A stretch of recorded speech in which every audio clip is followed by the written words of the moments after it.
اب وہاں پہ صرف ملبے کا ڈھیر ہمیں نظر آ رہا ہے. سو یہ تمام تر مشکلات ہیں. اب اس سب کے لیے بھی ان کے لیے بھی انتظامات کرنے ہوں گے. بالکل صدف آپ بالکل صحیح کہہ رہی ہیں. یہ اب پنجاب میں جو صورتحال ہے ہم دیکھ رہے ہیں کہ ادھر نارتھ میں کشمیر بھمبر کی بھی یہی صورتحال ہے. وہاں پہ کی تحصیل ہے برنالہ, وہاں پر اب آپ دیکھیں کہ وہاں پر چلو سیلابی صورتحال تو نہیں تھی, بٹ لیکن جو مونسون ارلی مونسون آیا, پھر جو ایکسٹینڈڈ مونسون تھا, بارشوں اور لینڈ سلائڈنگ سے وہاں پر درجنوں مکانات گرے, منہدم ہوئے.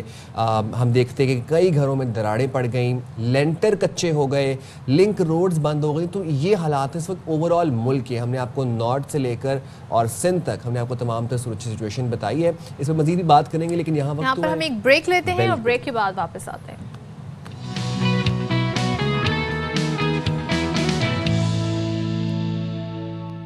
السلام علیکم. باخبر سویرا میں ایک دفعہ پھر سے آپ کو کہتے ہیں خوش آمدید. سائم خان اور صدف عبد الجبار آپ کی خدمت میں ایک دفعہ پھر سے حاضر ہیں. اور باخبر سویرا پیجز کو تمام سوشل میڈیا کے اکاؤنٹس پر لائک کر لیں, پلیٹ فارمز پر لائک کر لیں, ہمیں فیڈ بیک اپنا ضرور دیا کریں. صدف کل میرا اتفاقاً پہلی دفعہ زندگی میں جب سے میں کراچی آیا ہوں جانا ہوا ایک بڑے اسپتال میں, اور جب میں کسی کی عیادت کرنے کے لیے بیسیکلی وہاں پر گیا تھا, اور وہاں پر جو میں نے مناظر دیکھے آپ یقین نہیں کریں گے. اسپتال سے باہر نکلتے ہوئے میں نے بس ایک ہی دعا کی کہ یا اللہ جب تک میں اس شہر میں ہوں مجھے دوبارہ کسی اسپتال کا چہرہ نہ دکھانا. ویسے اسپتال اتنے ابتر حالات اکثر لوگ یہ کہتے ہیں کہ جی بھئی یہاں سے اللہ پاک سب کو محفوظ رکھے, لیکن ظاہر ہے آپ حالات کی بات کر رہے ہیں. میں حالات کی بات کر رہا ہوں, لیکن جو ایک جو میں نے چیز وہاں پر نوٹس کی, یہ ایک ایلیمنٹ میں نے وہاں پر دیکھا کہ وہاں پر جن کی مریض کی میں عیادت کرنے گیا تھا ان کو سٹی سکین کے لیے 2 مہینے کا ٹائم دیا گیا تھا, اور وہ ان کی کنڈیشن ایسی تھی کہ جس کو مطلب ہفتے کے اندر سرجری ریکوائرڈ ہے, اور وہ اپنے 2 مہینے کا ویٹ کریں کہ سٹی سکین کی میری رپورٹ آئے گی تب میں کراؤں گا. تو اب آپ نے جب سٹی سکین کی بات ہی کر دی ہے, تو جب ہم بڑے اسپتالوں کی بات کر رہے ہیں تو ظاہر ہے بہت ساری ایسے ایشوز جہاں سے ہائی لائٹ ہم کر چکے ہیں, لیکن اب یہاں ایک نیا انکشاف ہوا ہے کہ کئی جو اسپتال ہیں, اور یہ بڑے اسپتال ہیں, یہاں پر کئی برسوں سے سٹی سکین مشین اور ایم آر آئی مشینز جو ہیں وہ خراب ہیں, بلکہ بند ہونے کا انکشاف ہوا ہے. اچھا, اب سیکریٹری صحت جو ہیں ریحان بلوچ صاحب, انہوں نے کمیٹی میں یہ سوال اٹھایا گیا تھا, جو قائمہ کمیٹی ہے وہاں پر یہ سوال اٹھایا گیا تھا اسٹینڈنگ کمیٹی میں, تو انہوں نے بتایا کہ اسپتالوں میں ٹیکنیشینز جان بوجھ کر مشینیں خراب کرتے ہیں. اچھا, یہ میں پہلی بار اس طرح کی بات سن رہی ہوں. کیوں کرتے ہیں بھائی, چلے کوئی لاجک ہوگی, کوئی ریزن ہوگی, وہ انہوں نے یہ بتائی تاکہ مریض نجی لیبارٹری سے ٹیسٹ کرائے. تو کیا انہوں نے کوئی اپنا کمیشن رکھا ہے؟ بہت بڑا الزام ہے ان ٹیکنیشینز پر, ٹو بی آنیسٹ اس کے ثبوت ضرور ہونے چاہیے. اب پبلک اکاؤنٹس کمیٹی نے معاملے پر تحقیقات کا حکم پھر دے دیا ہے. اچھا, اور سیکریٹری صحت کو اسپتالوں میں خراب اور بند سٹی سکین اور M I R machines functional کر کے رپورٹ پیش کرنے کا حکم بھی دیا ہے. پی اے سی کا اجلاس چیئرمین نثار کھوڑو کی صدارت میں ہوا تھا. تو تمام تر سچویشن پر بات کر لیتے ہیں. ایک چیز اور میں مینشن کرنا چاہوں گی کہ اجلاس میں محکمہ صحت کے مختلف اضلاع کے ایم ایس کی جانب سے ٹینڈرز کے بغیر 3 ارب سے زائد روپے کی مقامی سطح پر دواؤں کی خریداری کا بھی انکشاف ہوا ہے. تو یہ ہو کیا رہا ہے ہمارے صحت کے ڈپارٹمنٹ میں, اس پر بات کر لیتے ہیں. اس پر موجود ہے ترجمان سندھ حکومت سعدیہ جاوید. سعدیہ, سب سے پہلے تو بتائیے گا پبلک اکاؤنٹس کمیٹی میں جو انکشاف ہوا ہے, کچھ نمبرز, کچھ سٹیٹس آپ ہمارے ساتھ شیئر کرنا چاہیں گی, کون سے ہاسپٹلز ہیں اور کتنی مشینیں خراب ہیں total? Thank you very much. جی, پبلک اکاؤنٹس کمیٹی کا یہ اجلاس پرسوں ہوا تھا.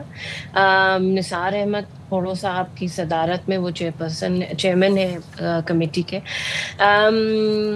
وہاں پر جو آڈیٹر جنرل نے رپورٹ ہیلتھ ڈپارٹمنٹ کے حوالے سے دی, اس میں انکشاف ہوا اور کہ جی بہت سارے اسپتالوں کی ایم آر آئی مشینز اور یا دوسری ٹیکنیکل مشینز جو ہیں جو ایکس ریز اور ٹیسٹنگ کے لیے وہ خراب ہیں, جس پر جب سرزنش کی گئی تو سیکریٹری صاحب نے اس کا یہ بتایا کہ جی ٹیکنیکل جو سٹاف ہے جو اس کو چلاتا ہے وہ اس کو جان بوجھ کر خراب رکھتے ہیں یا خراب ہونے کا وہ پیشنٹس کو بتاتے ہیں, جس کی وجہ سے تاکہ لوگ باہر سے جا کے مہنگے ٹیسٹ کرائیں, مہنگی ایکس رے. دیکھیں ایک بات یہ کہ ہر جو ٹیکنیشین یا ڈاکٹرز ہیں زیادہ تر آپ کو پتہ ہے جو گورنمنٹ جابز میں ہیں وہ شام میں پرائیویٹ ہاسپٹلز میں بھی بیٹھتے ہیں اور وہ ان پرائیویٹ ہاسپٹلز میں بیٹھتے ہیں یا پرائیویٹ کلینکس میں کام کرتے ہیں.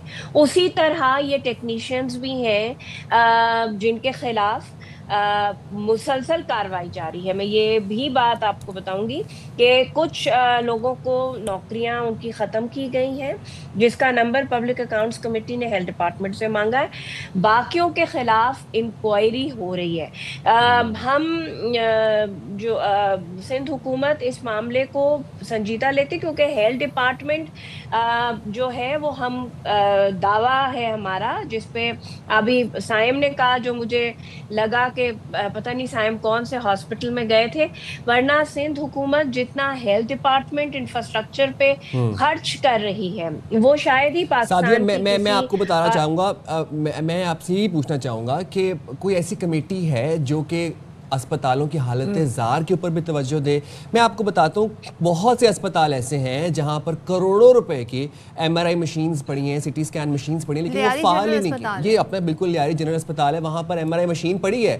وہاں ویسے آپ بتائیں آپ کی معلومات کے مطابق وہاں پر ویسے فعال ہے ایم آر آئی مشین؟ جی وہ یہ جو تھا جب مجھے اچھی طرح یاد ہے وہاں 3 ایم آر آئی مشین ہے جس میں 1 مشین فعال ہے.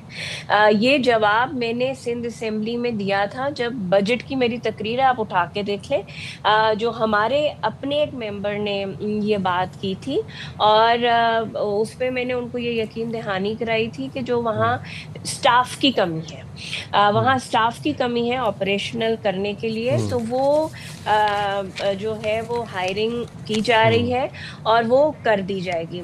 اچھا دوسری آپ نے جو بات کی کہ 22-23 کا یہ معاملہ ہے کہ 3 ارب سے زائد کی ادویات خریدی گئی بغیر ٹینڈر کے.